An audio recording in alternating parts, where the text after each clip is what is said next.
saya akan padatkan dan saya cukupkan dengan ini. Ayat 27. Quran surah 2 ayat 27. Ada 3 ciri utama makhluk, saya sebut makhluk karena iblis pun pernah terjebak dengan sifat ini.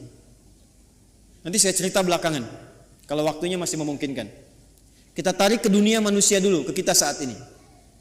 Ada 3 keadaan yang menjadikan seseorang bisa terkontaminasi dengan penyakit fusuk sehingga menjadi fasik.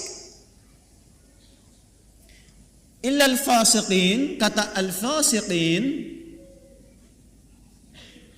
jamak dari kata fasik,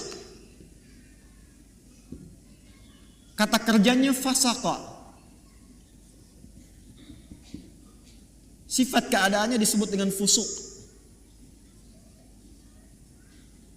Penekanannya disebut dengan fiskun.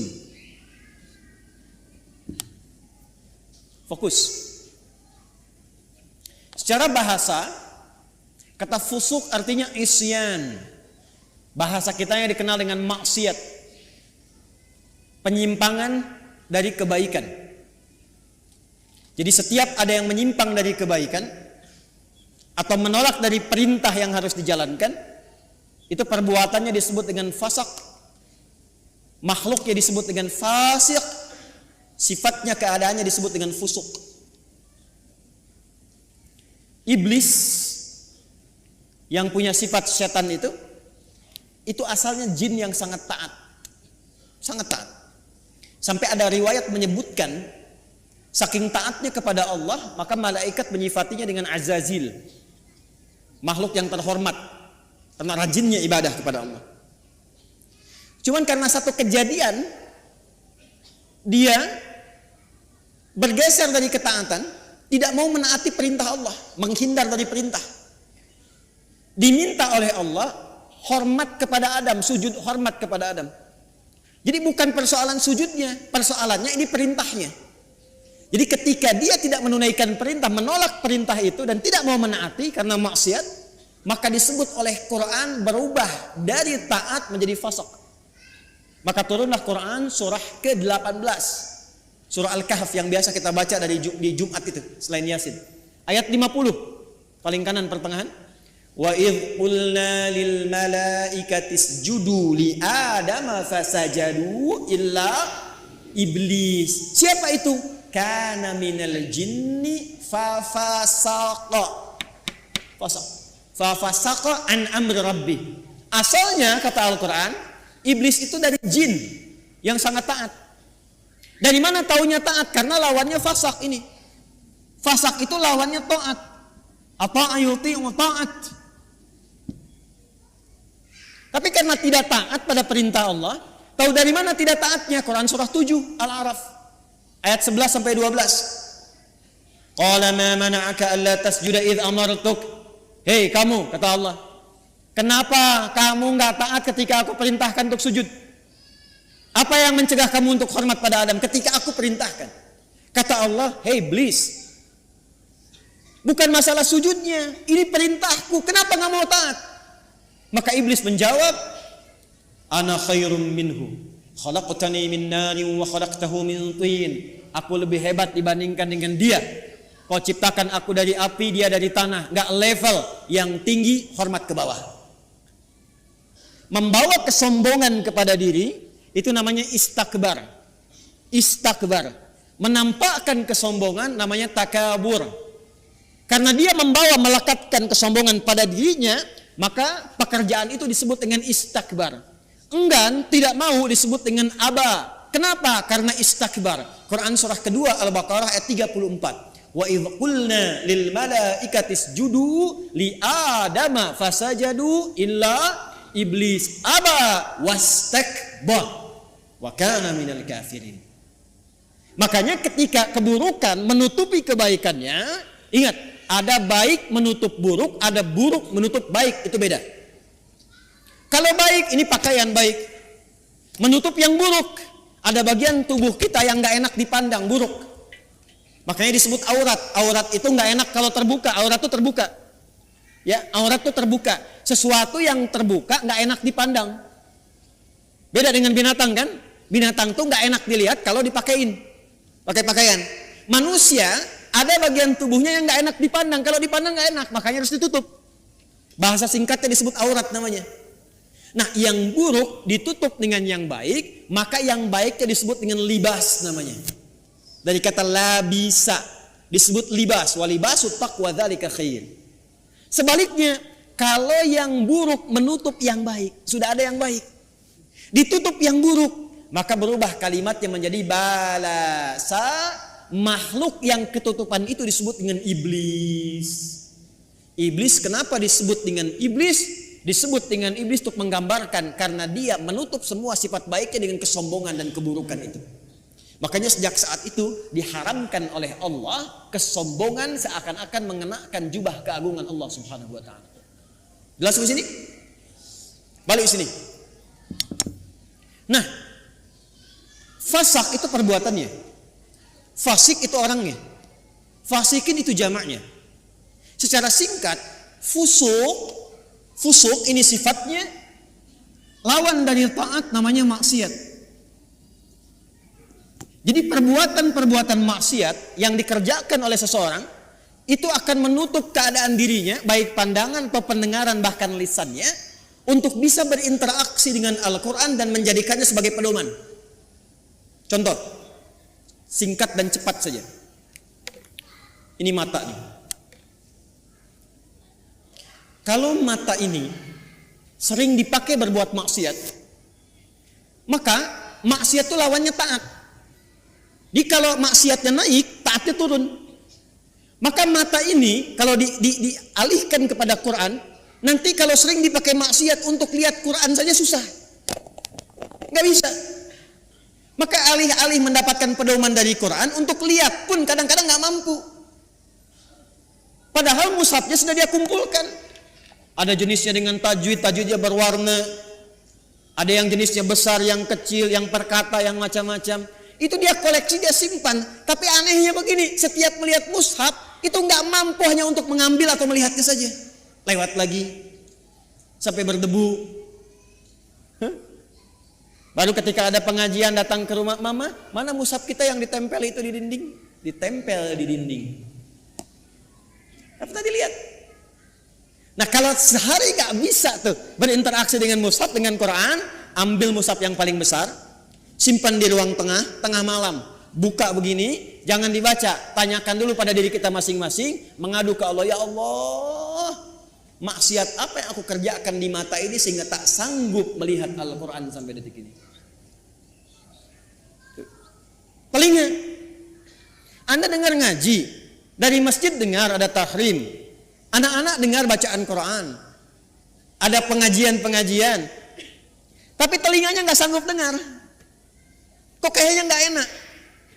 Ada yang gelisah, ada yang jenuh, bahkan ada yang anti. Artinya apa? Telinga ini seringkali digunakan untuk mendengar yang salah, maksiat. Quran surah ke-6 misalnya ayat 25, wa fi adanihim waqra, di telinganya ada sumbatan. Telinganya ada sumbatan. Nah, ada 3 perbuatan besar dari maksiat ini yang kalau dikerjakan itu, dan kita berlindung pada Allah dari 3 perbuatan ini, kalau dikerjakan itu maka secara otomatis dia akan mempengaruhi pelakunya langsung mendapatkan sifat fusuk dan berpotensi menjadi fasik sehingga tak mampu mendapatkan pedoman-pedoman dan petunjuk dalam Al-Quran. Secara cepat, apa saja perbuatannya untuk kita tinggalkan dan kita jauhi? 1. Alladzina yanquduna 'ahdallahi min ba'di mitsaqih. Perhatikan baik-baik. Yang pertama, penyakit ini berpotensi menyerang semua kalangan, karena itu menggunakan kata alladzina. Disebutkan sebanyak 1080 kali dalam Al-Quran, mencakup semua tanpa kecuali. Laki-laki, perempuan, besar, kecil, tua, muda, dan seterusnya. Yang pertama, alladzina yanquduna 'ahdallahi min ba'di mitsaqih. Yaitu orang-orang yang memutuskan atau menyalahi komitmen dengan Allah setelah dia berkomitmen untuk memegang teguh janjinya. Menyalahi komitmen dengan Allah. Komitmen dengan Allah.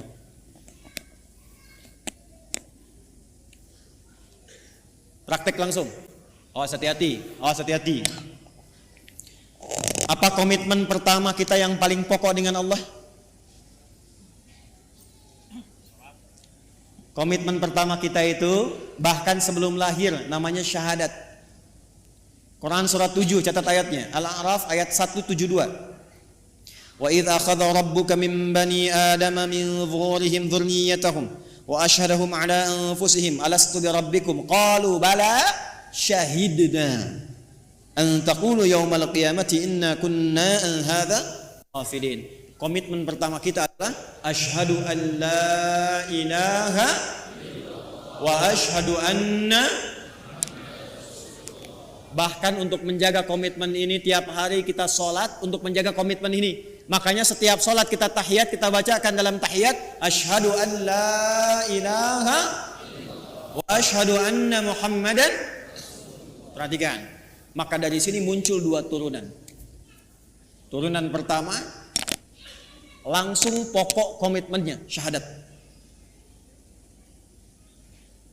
Yang kedua amalan penguatnya sholat. Komitmen pokok asyhadu an la ilaha. Apa arti kalimat Allah? Arti kalimat Allah itu dua yang pokok. Satu, yang dipertuhankan. Yang dipertuhankan. Jadi Allah itu bukan sifat, Allah itu nama. Ya, bukan sifat. Kalau ada yang bertanya siapa Allahmu, itu salah. Karena Allah itu nama. Siapa nama Tuhanmu? Allah. Makanya ketika orang-orang Quraisy, orang kafir bertanya pada Rasulullah, siapa nama Rabbu Muhammad? Karena engkau menyebutkan Rabb. Qul a'udzu birabbin nas, qul a'udzu birabbil falaq. Siapa namanya? Maka turunlah surah Al-Ikhlas. Qul, katakan Muhammad sallallahu alaihi wasallam, huwa, yang dimaksud Rabb itu Allah.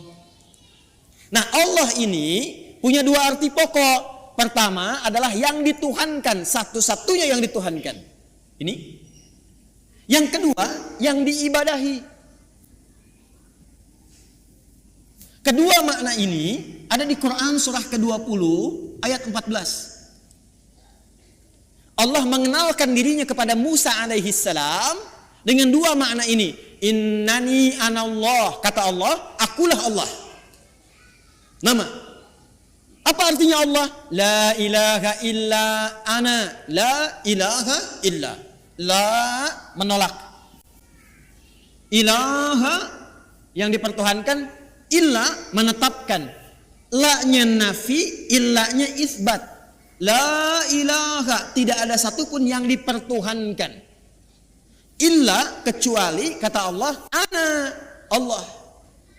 Kecuali saya, kata Allah. Maka kalau sudah mengatakan Tuhan saya Allah, Anda mengatakan asyhadu alla ilaha illallah, maka komitmennya jangan pernah menuhankan selain Allah. Paham? Saya ulang, jangan pernah menuhankan selain siapa? Ingat, kita menghormati keyakinan orang lain. Dan toleransi tertinggi dalam menghormati itu adalah tidak mencampuri ketuhanan di luar apa yang kita yakini. Karena itulah ayatnya berbunyi lakum dinukum la ikraha. Jangan ganggu, nggak boleh. Hormati saudara kita, yang Kristen, yang Hindu, yang Buddha, yang Konghucu, hormati. Tapi jangan campuri. Karena toleransi terbaik itu tidak mengikutinya. Silahkan masing-masing, jangan ganggu. Gak boleh merasa terganggu, tapi jangan ikut-ikutan. Gak usah ikut-ikutan. Toleransi tertinggi dalam akidah itu zero tolerance, supaya saling menghormati. Ya, karena kalau Anda datang ke tempat itu, Anda ingin menghormati tapi ikut-ikutan, itu terjadi sifat munafik nantinya. Ya, di lisan iya, di hati mengingkari. Itu gak boleh, Islam gak suka begitu. Antara lisan dengan hati itu harus sama. Ya, jangan sampai, mohon maaf, ya, lisannya berkata, ya ikuti senyum, tapi hatinya mengingkari. Salah sesembahanmu, itu bukan Tuhanmu. Nah, Islam gak mau begitu. Hormati orang lain, silahkan yakini apa yang Anda yakini. Kalau pengen tahu tentang Islam kami ajarkan, ya, tapi jangan ikut-ikutan. Dan tidak boleh mengganggu, itu yang paling indah. Lakum dinukum. Karena itu kalau sudah la ilaha il, asyhadu an la ilaha il, maka tidak boleh mengatakan kalimat ini. Camkan ini. Tuh. Tuh. Kedengaran? Begitu Anda lakukan, ambulan nanti siap menanti. Dan ambulannya malaikat maut itu yang paling sangat menegangkan. Kalau sudah mengatakan la ilaha, asyhadu an la ilaha, itu komitmen. Maka tidak boleh ada kalimat ini. Camkan. Semua agama sama, menuju pada Tuhan yang sama, cuman caranya beda-beda. Maka itu sudah mulai pelanggaran terhadap komitmen. Saya yakin orang-orang yang seperti itu tidak akan pernah atau kesulitan dia mendapatkan petunjuk dari Quran. Yang ada apa? Semakin salah ngajinya. Ayatnya semakin dipotong-potong. Ayat tentang menuhankan Allah dipotong. Ayat tentang sholat pada akhirnya nggak sholat. Ayat tentang puasa pada akhirnya nggak pada puasa. Itu yang kebablasan. Di orang-orang kalau sudah begitu, apalagi mengolok-olok ayat, pada ujung-ujungnya nggak yakin tentang Qurannya sendiri. Dan kalau dites ngaji, ujungnya nggak bisa ngaji juga itu. Ini yang bahaya. Di orang-orang yang seringkali melanggar komitmen, pada akhirnya sulit mendapatkan petunjuk dari Al-Quran. Yang ada, Quran akan dipotong-potong sesuai dengan selera nafsunya. Jelas? Awas. Saya kalau akidah agak tegas ya. 2, sholat. Ini amalannya. Bagi Anda yang sudah asyhadu an la ilaha, maka jaga komitmen itu lewat ibadah. Maka bagian keduanya kembali ke Quran surah 20 ayat 14. Innani anallahu la ilaha illa ana fa'budni. Buktikan untuk menyembah Allah yang dipertuhankan, diibadahi. Bagaimana caranya? Wa aqimis sholata lidzikri. Jaga la ilaha illallah itu lewat sholat. Makanya kalau ada orang yang sudah mulai malas sholat, itu secara otomatis akan sulit berinteraksi dengan Quran. Gak percaya silakan. Anda, jangan Anda lah ya. Kalau ada orang yang sudah mulai malas sholat, bahkan meninggalkan sholat, jangan harap dia mau ngaji. Apalagi mendapatkan petunjuk dari Quran.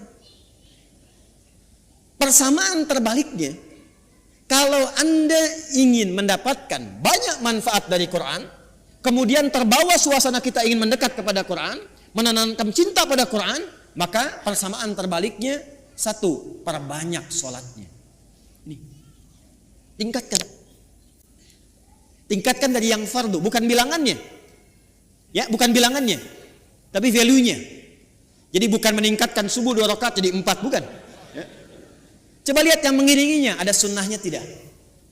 Jadi kalau orang semakin banyak sholatnya, pasti semakin senang dengan Qurannya, itu udah otomatis. Otomatis itu. Anda kalau sudah mulai senang tahajud, senang duha, senang khatib, demi Allah saya katakan, itu Anda nggak akan lepas dengan mushaf. Pasti itu. Sudah persamaan itu. Sudah persamaan. Jelas? Nah, setelah itu nanti, kalau sudah senang Quran, pindah cara ngajinya. Dari mulai belajar baca, belajar pahami, sampai keluarkan kurikulum hidup yang sesuai dengan aktivitas Anda. 1. 2. Wa yaqta'una ma amara Allah bihi ay yusal. Seringkali memutus apa yang Allah perintahkan untuk disambungkan. Memutus hubungan. Memutus apa yang Allah perintahkan untuk disambung. Ini babnya banyak. Saya ulang, babnya banyak. Saya ambil contoh yang paling gampang dengan akhlak. Awas, tes nih. Dengan orang tua. Awas, jangan-jangan ngaji sekarang kelihatan nyaman, enak, baik-baik dan sebagainya, ternyata dengan orang tua belum selesai masalahnya. Orang tua dengan anak harus nyambung tidak? Harus sayang tidak? Maka kalau ada anak berbuat tidak baik kepada kedua orang tua, walaupun dia akan dipaksa untuk mengaji, jangan harap mendapatkan manfaat yang cepat dari Quran yang dia kaji itu. Mandek pasti itu. Persamaan terbaliknya, kalau Anda menginginkan anaknya ingin cepat lekat dengan Quran, maka berbuat baik pada orang tua. Persamaannya dipersamakan lagi, kalau ibu ingin anaknya dekat dengan Al-Quran, ya, maka ibu sayangi anak, perbanyak doa kepada Allah, mintakan supaya anak itu bisa lekat dengan Quran. Jadi saya ingin katakan, menyambung hubungan dengan yang Allah perintahkan disambung, dengan orang tua, dengan ibu, dengan ayah, kasih sayang yang baik, berikan perhatian doa, itu salah satu fadilahnya mempercepat kemampuan kita untuk menangkap petunjuk dari Al-Quran. Dan itu yang dilakukan oleh ulama-ulama dulu. Ibu jangan lihat Imam Syafi'inya sekarang karya dan umatnya banyak. Kalau Anda pengen tahu Imam Syafi'i itu bisa demikian, salah satunya perjuangan ibunya yang single parent. Lahir di Gaza, datang ke Mekah digendong-gendong tuh dari tawafnya sampai diajarin dan sebagainya. Jadinya seperti sekarang. Imam Ahmad bin Hanbal, ibunya single parent. Apa yang dilakukan? Musim dingin pun itu masih masak air, Bu, Pak. Diwudukan ibunya. Digendong di tempat, disimpan di majlis ulama, ngaji di situ sampai jadi bintang setelahnya. Murid Imam Asy-Syafi'i. Imam Al-Bukhari itu yang berjuang ibunya single parent. Mazhabnya Syafi'i. Jadi ada persamaan antara menyambung sesuatu dengan erat dengan petunjuk dari Al-Quran. Maka kalau ingin mendapatkan kemuliaan Al-Quran, dimulai dengan salah satunya apa? Minta ridho orang tua siapa yang masih ada. Minta doa. Ibu jangan diminta, doakan anaknya. Ya, minimal ada satu di keluarga yang jadi kebanggaan. Di akhirat, Bu. Karena kalau dunia sementara. Harus ada di keluarga Anda itu, saya, kita, yang dipanggil di akhirat mewakili keluarga besar. Jadi kebanggaan. Itu loh anak-anak yang sering Anda lihat orang tuanya itu orang biasa. Ya, hartanya nggak banyak. Makannya terbatas, Anda merasa kasihan. Jangan salah, mungkin yang perlu dikasihani itu Anda. Karena dia telah menciptakan, membuat sebuah sistem kehidupannya bahagia di sisi Allah. Jadi kebanggaan. Ternyata anaknya sudah hafal Quran 30 juz. Ternyata orang tuanya hafal Quran dengan 7 riwayat. Dan dia siapkan anaknya jadi kebanggaan di akhirat. Saat orang tua yang kadang dipandang sebelah mata di dunia itu, bahkan anaknya mampu memakaikan mahkota di kepala ibu dan ayahnya di hari kiamat kelak. Anda ada di mana? Harus berubah cara berpikirnya. Besok itu wafat, teman-teman. Besok itu kembali.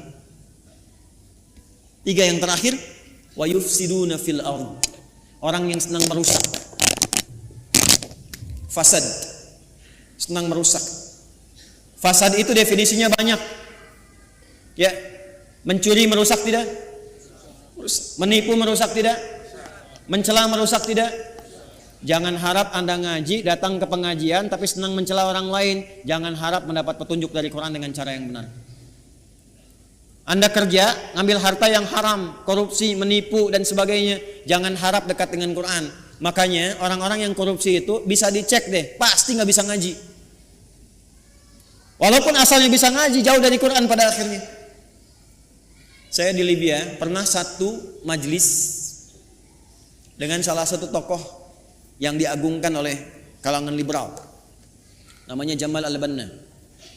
Jamal Al-Banna ini dulunya itu salah satu yang sangat concern dalam hadis, hafal Quran.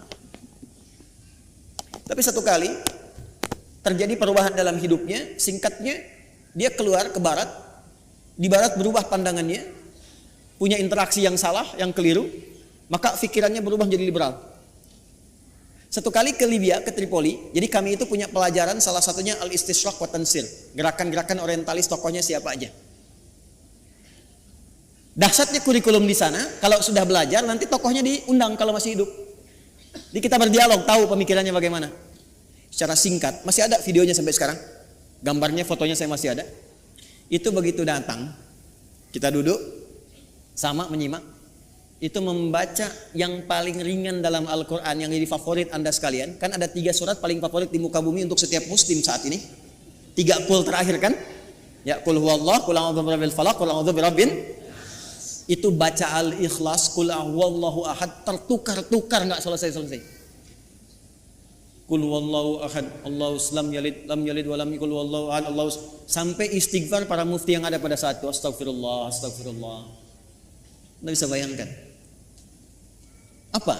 Karena Quran yang baik tidak akan bercampur dengan yang kotor. Jadi kalau sudah mendapatkan dengan cara yang kotor, harta yang kotor, pikiran yang tidak baik, gak akan pernah Quran jadi petunjuk dalam hidupnya. Ini.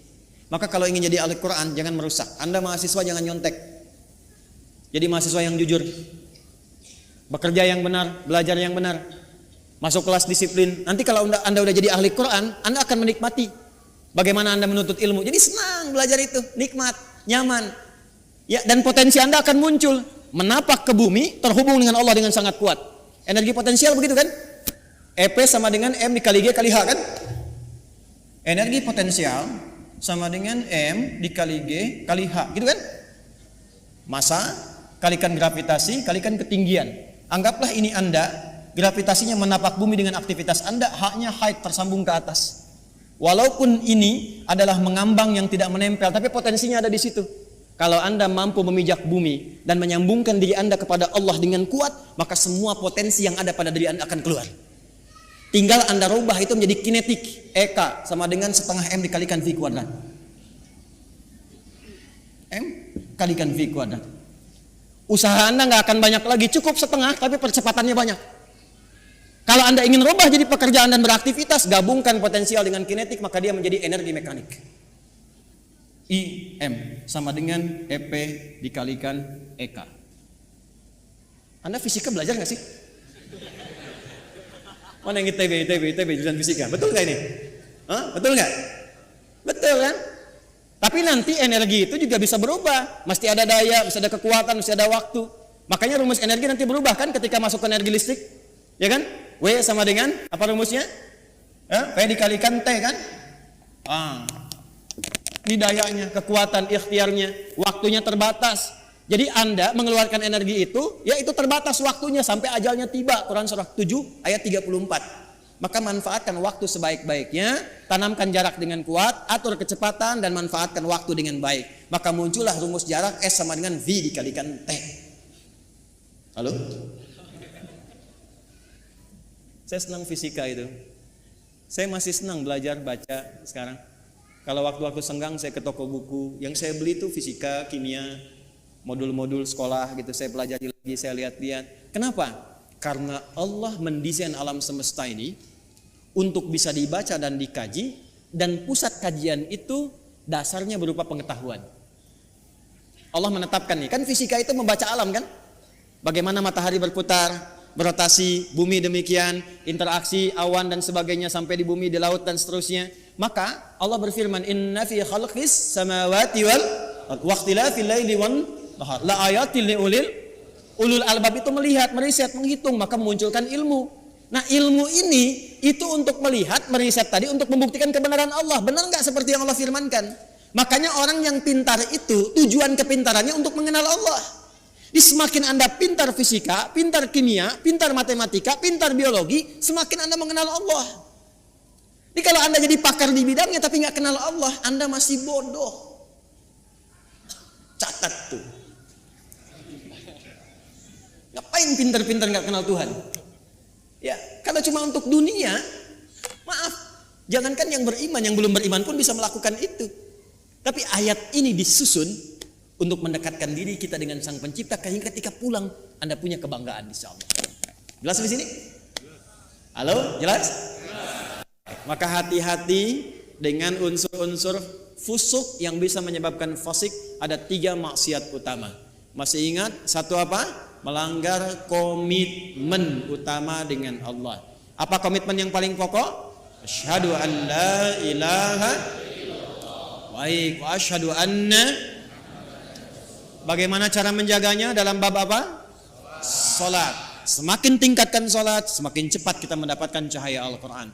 Apalagi kalau rajin jamaah, tidak pernah imam membaca dalam salat kecuali ayatnya seperti yang kita butuhkan. Yakin itu. Karena imam tuh kadang begini, udah menyiapkan ayat, tapi ketika sudah takbir, kadang bisa berubah ayatnya. Saya barusan pengen baca Al-Isra ayat 78 sampai 81. Tapi ketika mulai takbir Al-Fatihah, yang muncul apa? Az-Zariyat. Ayat 1 sampai ayat ke-29. Itu yang tadi kita bacakan. Saya yakin kalau Anda ngaji pulang ke rumah, lihat lagi. Di antara Anda pasti ada yang mengatakan, ini yang saya cari selama ini. Silahkan cek. Karena desainnya begitu. Kedua, jangan pernah memutuskan apapun yang Allah perintahkan untuk diapakan? Disambungkan. Contohnya, hubungan antara anak dengan siapa? Orang tua. Hubungan timbal balik ini kalau benar dilakukan, pasti akan memudahkan kita berinteraksi dengan Al-Quran. Yang ketiga, jangan pernah merusak dalam berbagai aktivitas di muka bumi. Kalau Anda pelajar, jadi pelajar yang baik. Jadi pengajar, dosen, pengajar yang baik. Jangan merusak murid. Hati-hati. Kalau Anda bekerja yang benar, jangan merusak sistem. Ya, dengan mencuri, dengan menyogok, dengan macam-macam, jauhi. Kalau semua yang dikerjakan benar dan baik, insya Allah semua pedoman Quran mudah untuk kita dapatkan, mudah untuk kita amalkan. Jelas?